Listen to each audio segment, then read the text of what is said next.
manusia dalam hubungan mereka dengan Allah, supaya ia mempersembahkan persembahan dan kurban karena dosa. Seorang imam agung harus dapat memahami orang-orang jahil dan orang-orang yang sesat, karena ia sendiri penuh kelemahan. Karena itu, ia harus mempersembahkan kurban karena dosa, bukan saja bagi umat, tetapi juga bagi dirinya sendiri.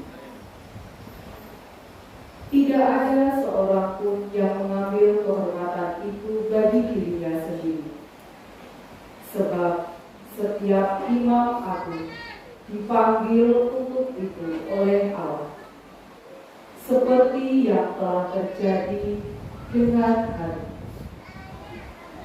Demikian pula Kristus.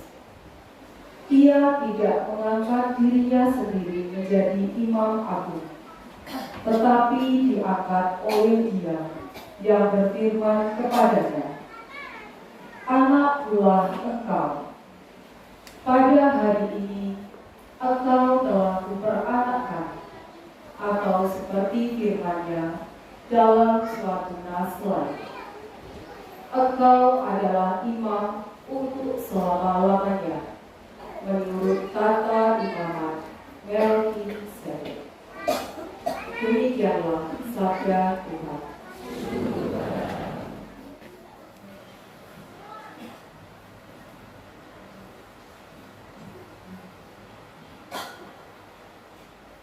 Tuhan sertamu.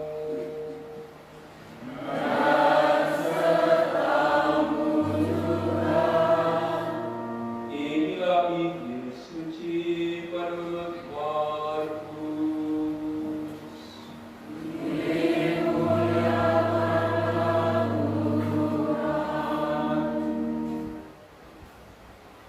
Pada suatu hari, Yesus dan murid-muridnya tiba di Yeriko.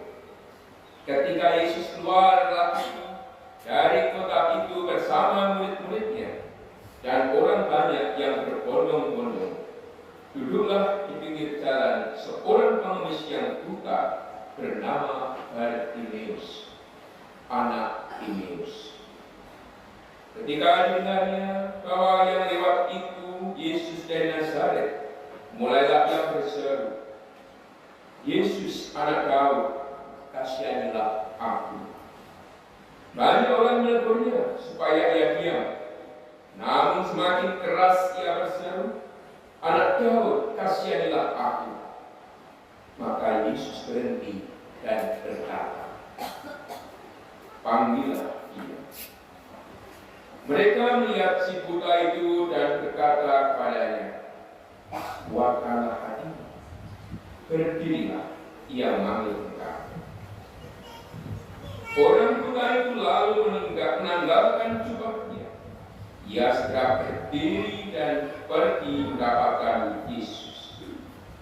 Yesus bertanya kepadanya, "Apa yang kau kehendaki ku perbuat bagimu?" Jawab orang buta itu, "Rabuni, semoga aku dapat melihat." Yesus lalu berkata kepadanya, "Pergilah, imanmu telah menyelamatkan engkau." Pada saat itu juga melihatlah ia, lalu ia mengikuti Yesus dalam perjalanannya. Demikianlah sabda Tuhan.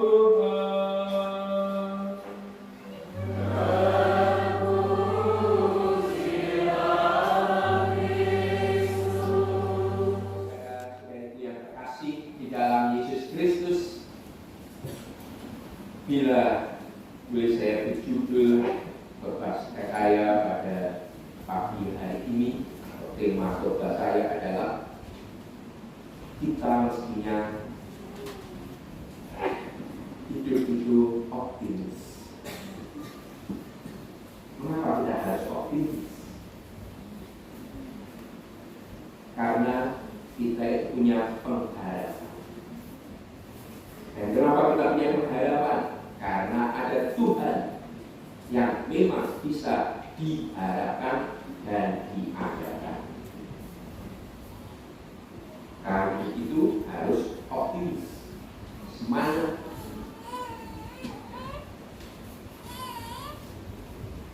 Dalam bacaan yang pertama itu adalah dari kitab Nabi Yeremia. Ya. Kisah ini atau apa yang disampaikan oleh Yeremia itu, situasi pada waktu itu adalah situasi umat Israel itu berada dalam pembuangan. Bisa dibayangkan mereka ketika dibuang, mereka menjadi orang yang asing, mereka itu sungguh-sungguh diangkut dari daerahnya yang sudah dihancurkan, dibawa ke Babel dengan keadaan yang sungguh sangat memprihatinkan dari segi apapun, politik, sosial, ekonomi, semua hancur, dan mereka berada dalam keadaan yang sangat terpuruk. Dalam situasi ini sedikit kita bisa membayangkan bagaimana betapa mereka nestapa, seolah-olah hidup tanpa pengharapan. Tetapi Yeremia menyatakan, jangan takut. Allah melalui Yeremia berbicara supaya umat Israel tetap optimis, tetap semangat. Allah akan membebaskan Israel. Allah akan menyelamatkan, akan memulihkan kembali. Nah, itu. Mengapa Israel itu jatuh dalam pembuangan? Karena dosa mereka, kesalahan mereka, bukan kesalahan orang lain, tapi karena dosa mereka dan kesalahan mereka. Bapak Ibu dan saudara-saudari yang terkasih di hubungan, walaupun orang menghadapi persoalan hidup karena kesalahannya sendiri, karena dosanya sendiri, tapi diharapkan tetap semangat untuk bangkit lagi. Karena Allah adalah Allah pengampun, Allah yang tetap memberikan jaminan keselamatan. Kalau itu dalam hidup sehari-hari mungkin bisa dikisahkan. Ada seorang mahasiswa, ya, karena mismanagement waktu, salah ngatur waktunya, akhirnya skripsinya tidak selesai-selesai. Ya, skripsinya tidak selesai-selesai dan sungguh-sungguh sangat menjengkelkan sekali orang-orang yang baik sekitarnya. Kalau kapan skripsimu selesai? Itu pertanyaan yang paling menakutkan, paling menjengkelkan untuk mahasiswa yang juga lewat batas.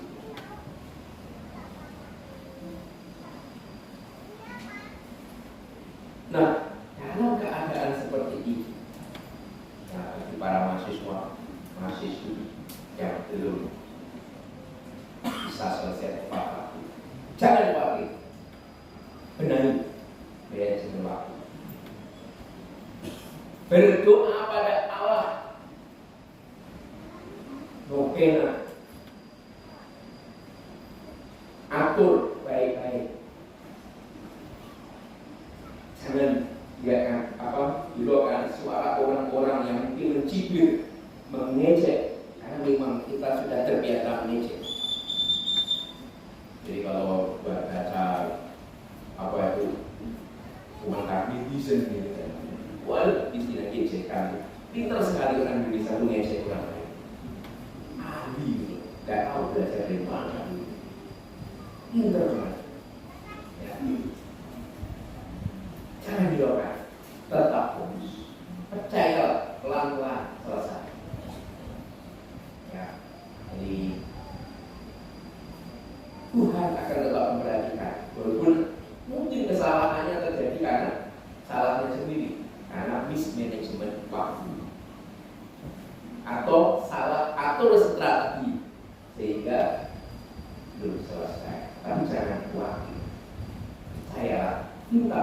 Tuhan petunjuk, minta pada Tuhan kekuatan.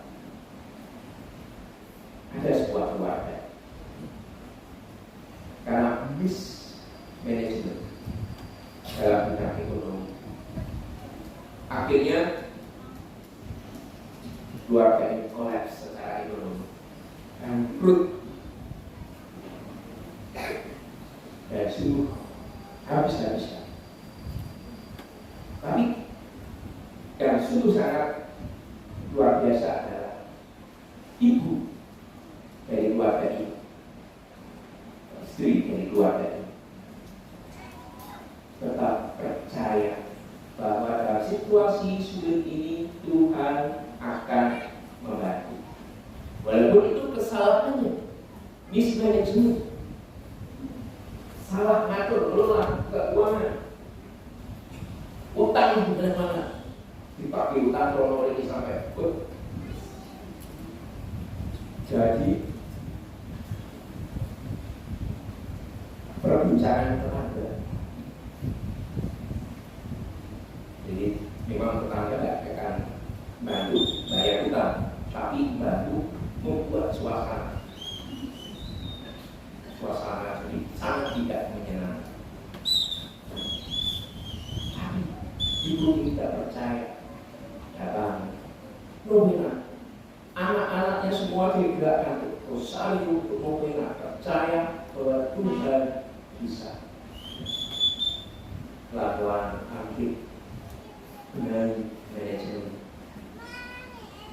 ekonomi, pelan-pelan bisa.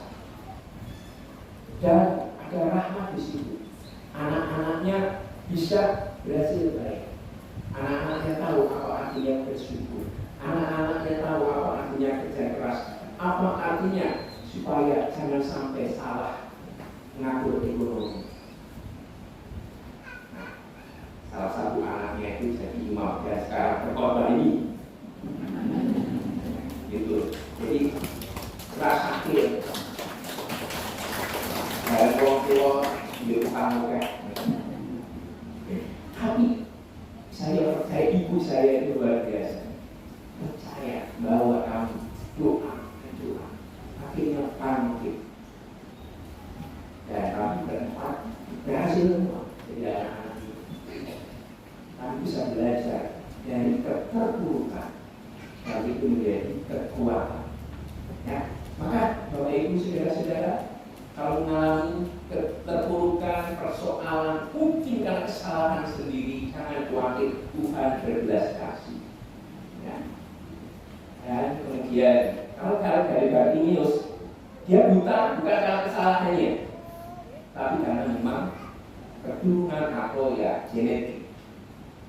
Mungkin ada saudara-saudari di sini yang mungkin sakit karena genetik, mungkin karena nasihat, bukan karena pola hidupnya, tapi ya tiba-tiba terjadi sudah mengatur diri dengan baik, tapi tidak ada penyakit itu.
Tuhan selalu bersamamu. Mari kita saling memberikan tanda dan